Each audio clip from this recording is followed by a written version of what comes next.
안녕하세요. 박형규입니다.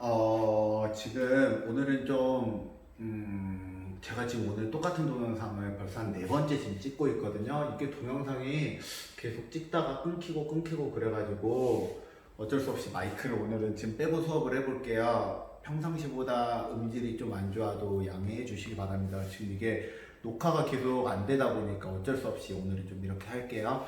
우리가 지금까지 배웠던 과목은 우리가 자동차를 배웠고, 두 번째로는 배에 대해서 배웠고, 이번에 세 번째로는 비행기에 대해서 좀 배워보려고 해요. 자, 이제 비행기에 대해서 배우려고 하면 각각의 가장 중요한 점을 좀 이야기해보자면, 자동차는 마찰력이라는 게 굉장히 중요해서 어떻게 자동차가 바퀴가 지면과 마찰해서 빨리 갈까에 대해서 이야기했다면, 배는 부력이라는 게 굉장히 중요해요. 어쨌든 배가 물 위에 떠 있어야 될 거 아니야. 물 위에 떠 있어야지 얘가 움직이든지 말든지 하니까 부력이라는 개념이 굉장히 중요했습니다. 비행기에서 가장 중요한 개념은 무엇일까? 비행기에서 제일 중요한 거는 일단 하늘을 날아야 돼요. 그래서 일단 하늘을 나는 개념, 나는 개념을 다른 말로 뭐라고 그러냐면 양력이라고 부른답니다. 그래서 오늘은 양력에 대해서 좀 이야기를 해줄래요. 양력을 먼저 알아야지 앞으로의 수업을 들을 수가 있을 것 같아요. 그래서 비행기 4시간 동안의 수업이 진행될 거예요. 그 중에 첫 번째 시간, 이번 시간은 수업 주제가 뭐냐? How to 파닥파닥, 어떻게 하늘을 날아갈까에 대해서 이야기를 좀 해보도록 하겠습니다. 자, 옛날 사람들 좀 봐보면 옛날 사람들 하늘 날아갈 때 제일 많이 썼던 방법이 두 가지 방법이에요. 하나는 기계적인 장치를 이용해 하늘을 날아가려고 했고요. 두 번째로는 사람이 새가 돼서 하늘을 날아가려고 했답니다. 기계적인 장치를 가지고 하늘을 날아가려고 했던 사람들은 잘 봐오면 이 기계적인 장치는 언제 만든 거냐면 레오나르도 다빈치라는 사람이 만든 거거든. 어디선가 들어본 사람이죠. 그 사람이 만든 장치인데요. 이거는 실제로 굉장히 큰 장치예요. 이거 건물가에 그래도 한 1층보다는 넘을 것 같아요. 2층 정도 될 것 같은데, 여기 아래쪽에 보면 이게 사람이거든요. 사람 네 사람이 여기 가운데 이 기둥을 잡고 기둥을 돌리는 거야. 그럼 이 스크류 같이 생긴 게 돌아가면서 아래로 바람을 만들어줘. 이 바람이 얘네들을 위로 들어올릴 만한 바람이 만들어지면 하늘로 뜰 수 있는 장치를 만든 거거든요. 이 장치를 만들었을 때 성공했을까요? 실패했을까요? 실패했겠지. 성공했으면 최초의 비행기는 라이트 형제가 아니라 레오나르도 다빈치였겠지. 이건 실제로 실패했는데 왜 실패했냐면은 이때 만들어진 바람이 약간 강풍 정도의 바람이었대요. 실제로 바람이 너무 약하게 만들어졌다고 합니다. 그래서 이거는 실험 불가능했던 건데, 이게 왜 실패했을까에 대해서 좀 우리가 이야기를 해봐야 될 것 같아요. 왜 실패했냐면 이제 공기와 물의 차이 때문에 좀 실패했는데요. 우리가 어쨌든 비행기도 하늘을 날아가기 위해서 힘이라는 게 필요하거든. 힘이라고 말하는 놈은 F는 ma, 그리고 우리가 굉장히 좋아했던 식 F는 rho VA라는 이 식을 가지고 좀 이야기를 해보려고 해요. 이 시대 사람들은 어떤 행동을 많이 했냐면, 이 시대 사람들은 실은 사람이 갈 수 없는 거를 성공했던 성공 사례가 하나 있었어요. 뭐냐면 바로 배예요. 배. 사람들이 배라는 거를 성공을 했기 때문에 비행기에도 배와 동일한 원리를 적용을 시키고 싶었단 말이야. 그래서 배라고 말하는 놈이 하늘을 우리가 날아갔던 거랑, 아니 배라는 애가 물 위를 유영했던 거랑 비행기랑 동일한 원리를 적용하려고 했더니, 배가 앞으로 나아가기 위해서 어떤 행동을 해주냐, 물을 많이 밀어주면 앞으로 나아간단 말이야. 그래서 비행기도 똑같이 생각했단 말이야. 비행기도 공기를 많이 아래로 밀어주면 우리가 위로 뜨지 않을까라고 생각한 거야. 기본적인 생각이 그거야. 그게 가장 기본적으로 생각하기 쉬웠기 때문에. 하지만 이 원리가 잘못되었다는 거예요. 왜 그러냐면 바로 밀도 때문에 그래요. 물과 공기는 밀도가 달라요. 물의 밀도는 1이라고 하면 공기의 밀도는 몇이냐면 0.0012라고 이야기했잖아요. 물보다 공기의 밀도가 굉장히 떨어지거든요. 밀도가 떨어지면 뭐가 문제가 되냐면, 똑같은 양을 밀어도 물보다 공기가 약 900분의 1, 약 900배만큼 밀도 차로 공기가 적게 만들어진다고요. 그러니까 아무리 아래로 밀어봤자 힘이 물에서만큼 만들어질 수가 없다라는 거예요. 만약에 물에서 이렇게 만들었잖아. 이 스크류를 타고 물에서는 앞으로 가든 위로 올라가든 물에서 뭔가 작용을 했을 거란 말이야. 그래서 배는 우리가 보통 만들어줄 때 배는 프로펠러를 보통 크게 만들어줘요. 프로펠러가 크고요. 프로펠러가 굉장히 두꺼워요. 왜냐하면 물이라는 놈의 저항을 이기기 위해서 두껍게 만들고요. 한 번에 각도도 많이 들어가지고 물 한 번에 많이 밀어주는 형태를 해주지만, 비행기는 이런 원리를 적용하면 날기 힘들다고요. 그래서 비행기는 실제로 프로펠러가 굉장히 얄쌍하답니다. 이 점이 굉장히 중요한 차이점이에요. 그래서 우리 한번 필기를 해보면서 좀 이야기를 더 해보려고 하는데요. 오른쪽 그림은 과거 사람들이 하늘을 날고 싶어 만든 대표적인 두 가지 장치이다. 이 장치는 하늘을 날 수 있을까? 날 수 있다. 못 난다? 못 난다. 이유는 무엇이었을까? 배와 동일한 원리를 적용했기 때문에 그렇습니다.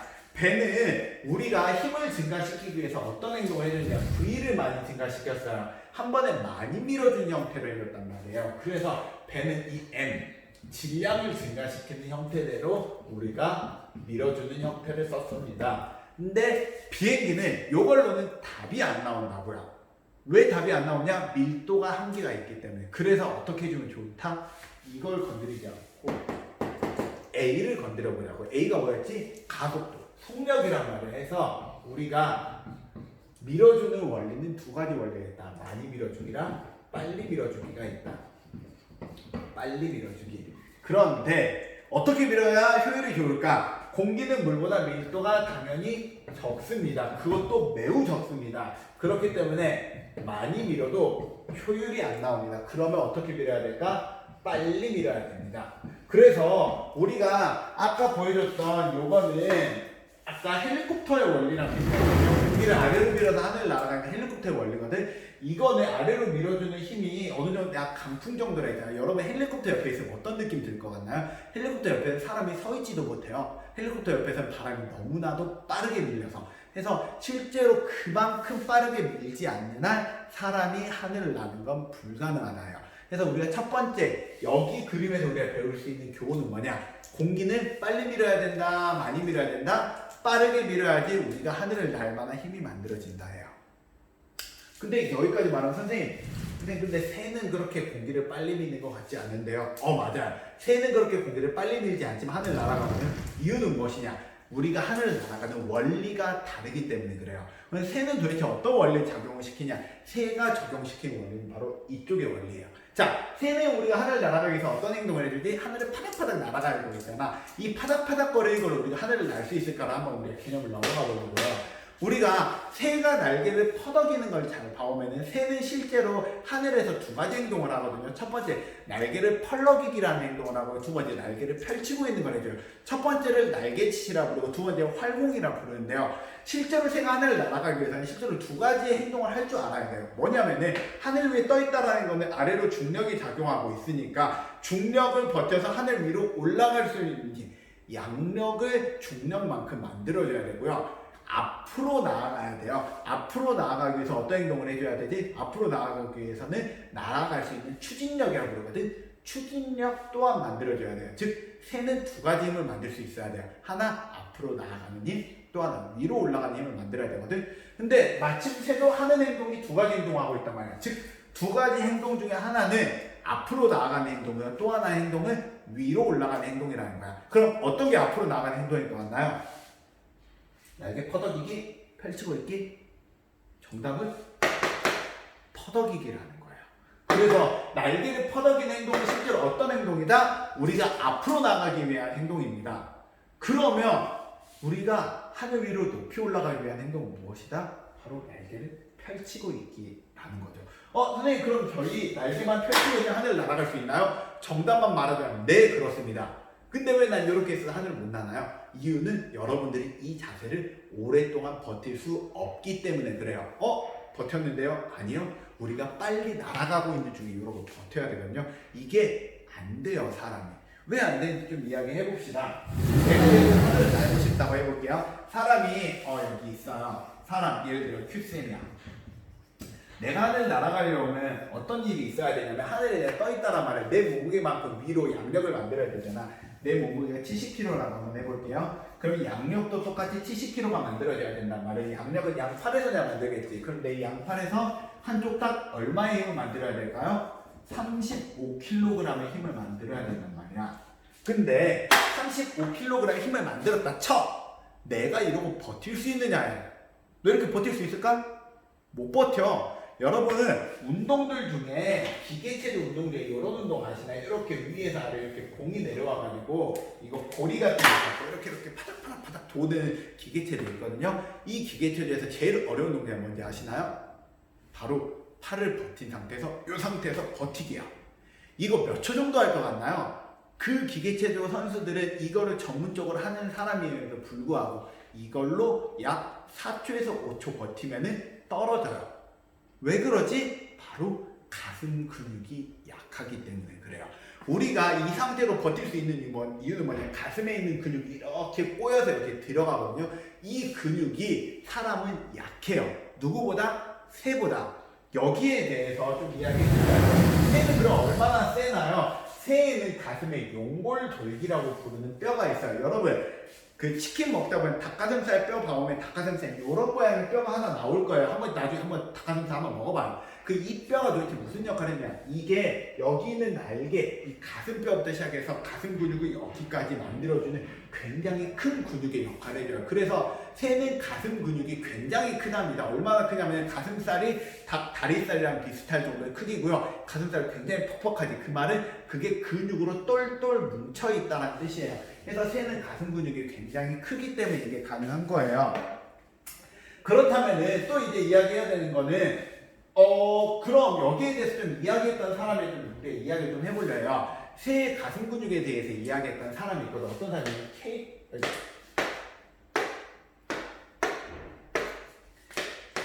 조지 케일이라는 사람이 있어요.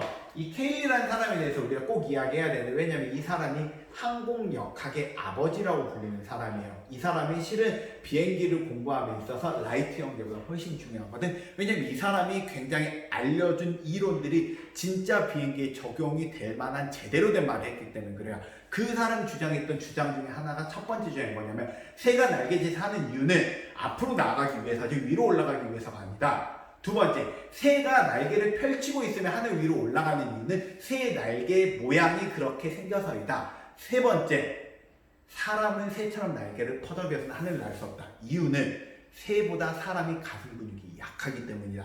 새가 동일 몸무게의 사람이라고 치면은 우리가 힘이 약 7배에서 8배만큼 강하다라고 이야기했어요. 그게 바로 이 내용이거든요. 더 다른 내용은 나중에 수업을 하면서 이야기해 줄게요. 그래서 우리가 새처럼 우리가 사람이 날 수 없는 이유는 무엇이다? 가슴 근육이 약하기 때문에 날 수가 없다입니다. 자, 필기를 한번 해보겠습니다. 4번. 새가 하늘에서 날개를 이용해서 하는 두 가지. 첫 번째, 날개짓을 어떻게 하기 위해서다? 위로 올라가기 위해서다? 아니다. 앞으로 가기 위해서다. 두 번째, 펼치기. 활공은 어디로 가기 위해서다? 위로 올라가기 위해서이다. 사람이 실제로 활공이 가능할까? 활공이 가능하려면 사람은 몸무게만큼을 양력을 위로 발생을 시켜야 한다. 근데 사람이 이거를 버티는 게 불가능하다. 이유가 우리가 사람이 힘이 약하기 때문에 그렇다. 새는 가능한 이유가 무엇이었을까? 가슴 근육이 사람보다 발달했기 때문이다. 어느 정도? 약 7배에서 8배만큼 세기 때문에 가능하다. 오케이? 그래서 이걸로 알려준 게 무엇이냐? 사람이 새처럼 날아가려고 날개짓을 퍼덕거리지 말라고. 날개짓 퍼덕거리지 않아도 된다고. 그래서 날개짓을 우리는 안 하고 비행기를 만드는. 그래서 요새 비행기 어떻게 됐지? 고정 이끼라고 그러거든. 날개를 펼치고만 있어요.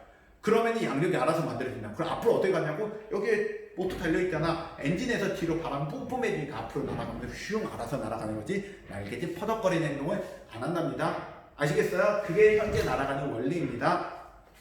자, 그럼 도대체 새의 날개가 어떻게 생겼느냐? 어떻게 생겼느냐? 하늘을 날 수 있느냐? 새의 날개는 사람의 날개랑 사람의 팔이랑 다른 게 뭐냐면 위에는 볼록하고 아래는 평평하게 생겼어요. 이게 도대체 무슨 말이냐? 날개가 위에가 오목하고 아래가 평평하잖아요. 우리가 전에 어마어마하게 많이 말했던 베르누이의 정리가 여기에서 작용을 해요.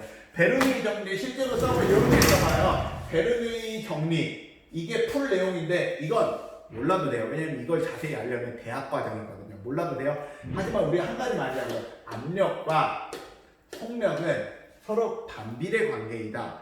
그래서 우리가 하나의 관에다가 이런 모양의 물건을 놔뒀다고 한번 생각을 해봅시다. 그러면 아래쪽 관은 변화가 없는데 위에 쪽은 조금씩 작아지잖아요. 작아지게 되면 이쪽은 공기가 빨리 지나갈 수밖에 없다. 공기가 빨리 지나가게 되니까 이쪽은 상대적 압력이 떨어진 상태가 되고 아래쪽은 상대적 압력이 높은 상태가 되기 때문에 높은 상태에서 낮은 상태로 힘이 작용하고 이 힘을 우리는 양력이라고 합니다. 그래서 이렇게 양력이 만들어진다고요. 비행기에서 만들어진 양력은. 그래서 새는 하늘을 날아가면서 팔만 펼치고 있으면은 지가 알아서 양력이 만들어져서 위로 올라가게 만들어주는 거예요. 누가 따로 도와주는 거 아니야? 바람만 있으면 된다는 거예요. 그래서 이걸 필기를 한번 해보겠습니다. 새의 날개는 윗면은 볼록하고 아랫면은 평평하다. 윗면은 볼록, 아랫면은 평평. 그래서 위아래의 압력의 차이만큼 무엇이 만들어진다? 양력이 만들어진답니다. 이게 새가 하늘 날아가는 가장 중요한 원리입니다.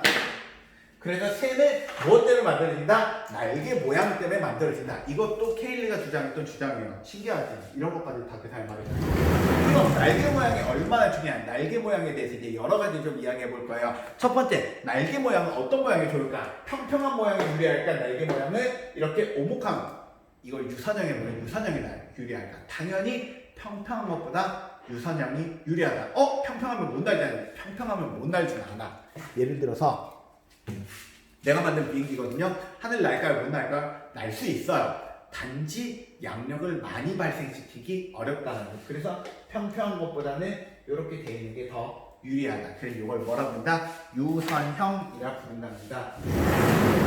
이게 볼게요.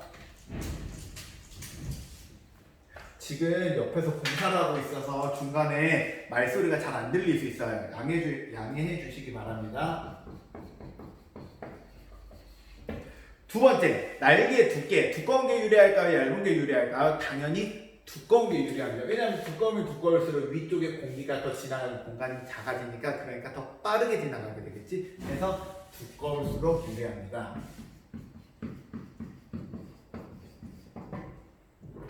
세 번째, 날개 면적. 날개 면적은 큰 게 유리할까요? 날개 면적이 작은 게 유리할까요? 당연히 큰 게 유리합니다. 날개 면적이 크면 클수록 이렇게 커지잖아. 그 양력을 발생하는 부분이 많아지니까 당연히 양력이 많이 발생하겠지. 그래서 참새보다는 독수리가 하늘을 날 때 높게 날고 더 많이 날 수 있는 거예요.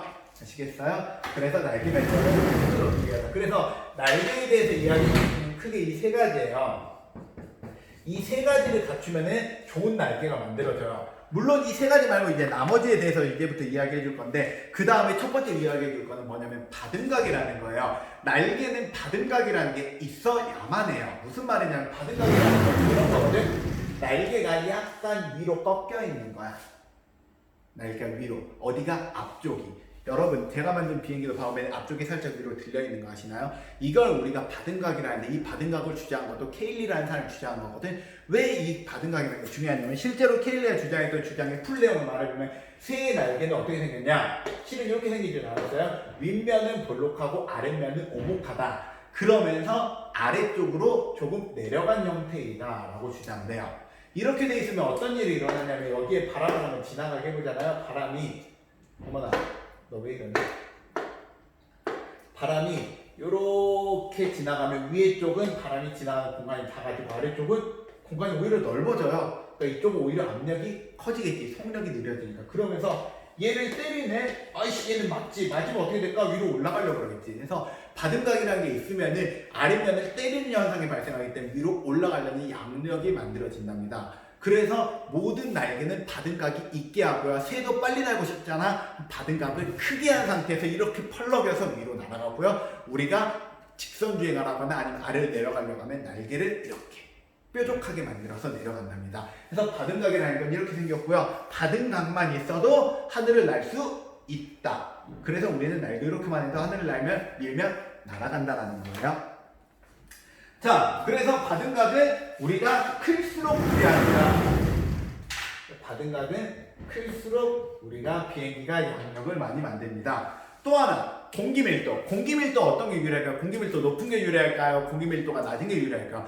당연히 높은 게 유리하지. 왜? F는 로우 VA거든. 로우. 밀도가 높으면 당연히 F가 많이 생기기 때문에. 그런데 공기밀도가 차이가 나죠.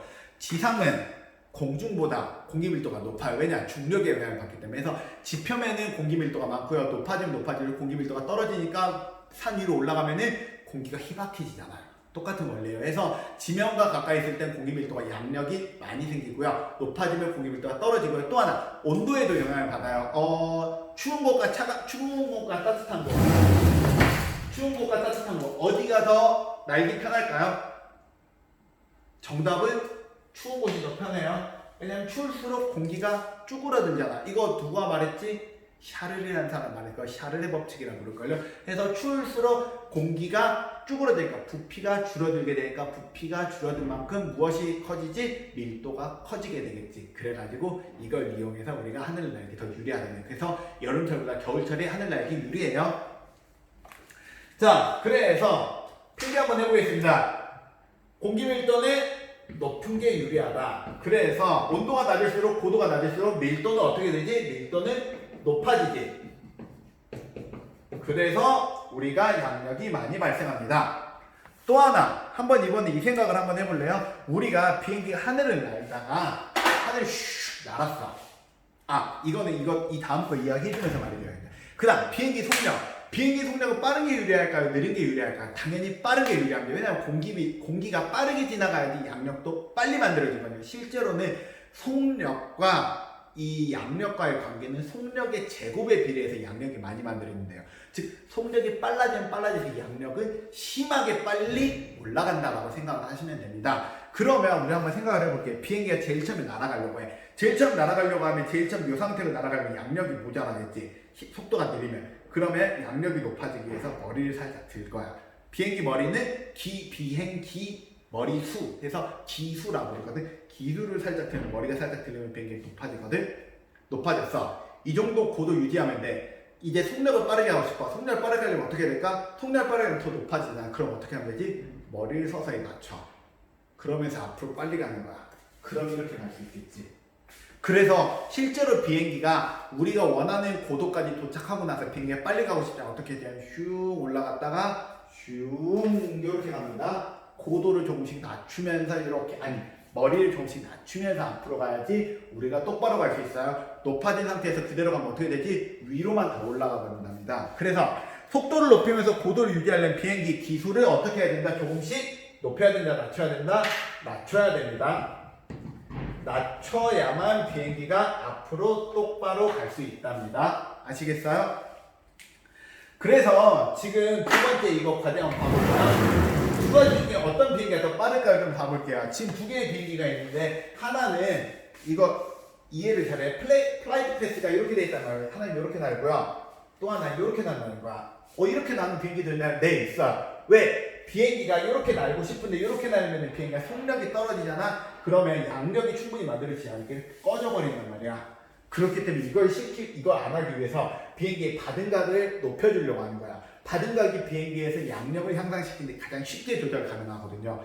그래서 바등각을 높여주기 위해서 이렇게 들었어. 들고 나서 양력이 충분히 만들어져가지고 앞으로 날아가는 거예요. 그래서 비행기를 두 개의 비행기를 봤을 때 하나의 비행기는 이렇게 똑바로 날아가고 또 하나는 이렇게 해서 앞으로 똑같이 날아가잖아. 어떤 비행기가 무조건 빠른 거다? 얘가 빠른 비행기입니다. 아시겠어요? 그래서 실제로 비행기 전문가들은 얘가 어느 정도 각도로 있느냐만 봐도 비행기 기종이랑 이런 것들 계산하잖아. 그러면은 비행기의 속력을 대충 계산할 수 있대요. 그러니까 이 비행기는 500km, 이 비행기는 700km, 이 비행기는 900km라는 거를 계산할 수 있는 사람들도 있다라고 합니다. 나는 못해요, 참고로. 자, 그래서 여기 지금 중요한 것들을 소개해드릴게요. 비행 속도는 어떤 게 유리하다? 빠를수록 양력이 많이 만들어집니다. 라고 이야기했고요. 그 다음에 마지막으로 이제 바등각과 실속 현상에 대해서 좀 이야기해드릴게요. 바등각에 대해서 아까 내가 이야기했던 내용을 종합해보면 어떤 이상한 결론이 하나 나오거든요. 어떤 결론이 나오냐면 비행기가 이렇게 나는 것보다 바등각이 클수록 유리하다면 이렇게 나는 게 위로 날기 유리하겠네요 라는 결론이 나. 이렇게 하면 바등각이 많이 날겠죠. 이렇게 나는 아니에요. 근데 실제 이렇게 하면 위로 올라갈까요? 못 올라가요. 뚝 떨어져요. 왜 이 상태로 나면 뚝 떨어질까? 바등각이 큰데 이건 바로 공기의 흐름 때문에 그래요. 우리가 하늘을 나는 원리가 공기의 흐름 때문에 생긴다 했잖아요. 이 공기의 흐름이 어떤 영향을 끼치냐면은 바등각을 너무 많이 키워버리잖아요. 공기가 이렇게 지나가야 되는데 공기가 얘를 타고 지나가는 게 아니라 그냥 옆으로 스르르르 지나가게 돼버려요.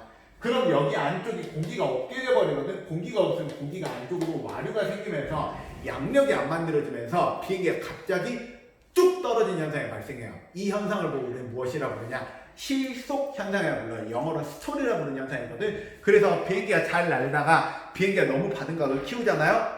뚝 떨어져 버린답니다. 이건 굉장히 위험한 상황이고요. 비행기는 그래서 이 실속 현상을 무조건 막도록 설계가 되어 있답니다. 만약에 실속 현상이 발생했다 해봅시다. 그럼 비행기가 뚝 떨어지지. 그럼 어떻게 해야 될까? 떨어지면서 다시 비행기가 어느 정도 실속을 회복을 할 수 있도록 해서 다시 이렇게 날아가야 돼요.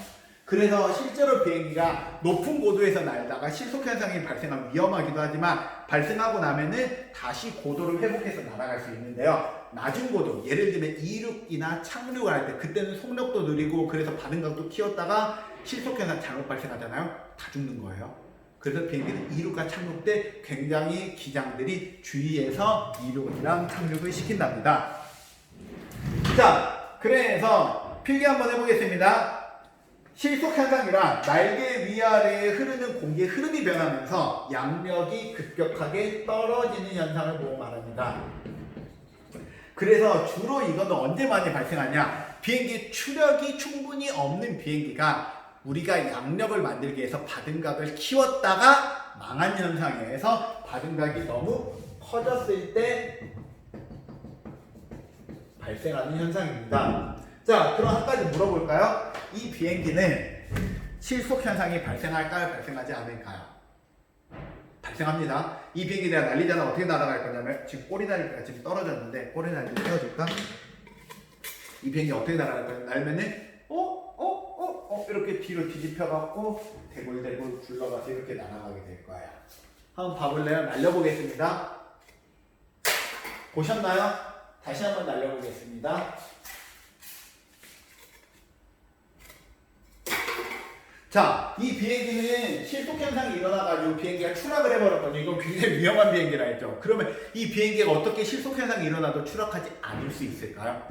이건 여러분들 한번 생각해 보세요. 이거에 대해서 궁금한 친구들 한번 알아보는 것도 굉장히 좋아요. 여기에 대해서 알면은 여기에 대해서 궁금하면 이제 비행기에 작용하는 두 가지 힘에 대해서 알아야 되거든요. 그건 여러분들이 궁금하면 좀 알아보길 원해서 내가 이야기해 준 거고요. 이제 막 옆에서 쾅쾅거리니까 마무리를 지을게요. 오늘 배웠던 거는 양력에 대해서 배웠어요. 비행기가 하늘을 날아가는 원리는 양력인데 양력은 날개짓의 아래로 해서 생기는 게 아니에요. 지나가기만 하면 알아서 생기는 게 양력이고요. 이 양력을 이용해서 날아가는 게 비행기는 이렇게 날아간답니다. 또한 새도 이러한 원리를 이용해서 하늘 날아가고 이런 양력과 관련된 개념들이 날개 모양, 날개 그 다음에 두께, 면적, 바등각 아니면 속력 아니면 밀도 등이 영향을 받는다라는 걸 이야기했고요. 그 다음에 여러분 하늘을 나는 물체가 실은 한 가지 아니에요. 하늘을 나는 물체 예를 들어 보면은 글라이더는 양력만을 가지고 날아가고 있고요. 두 번째, 비행기는 방금 전에 날개 펼쳐놓은 상태에서 양력이랑 뒤로 밀어주는 추력이라고 하는 추력으로 날아가고 있고, 헬리콥터는 어떻게 날아가고 있지? 헬리콥터는 바람개비가 아래로 바람을 밀어서 날아가는 거야. 그 다음 비행기들 중에서 배와 동일한 원리로 날아가는 거 있어요. 뭐지? 비행선.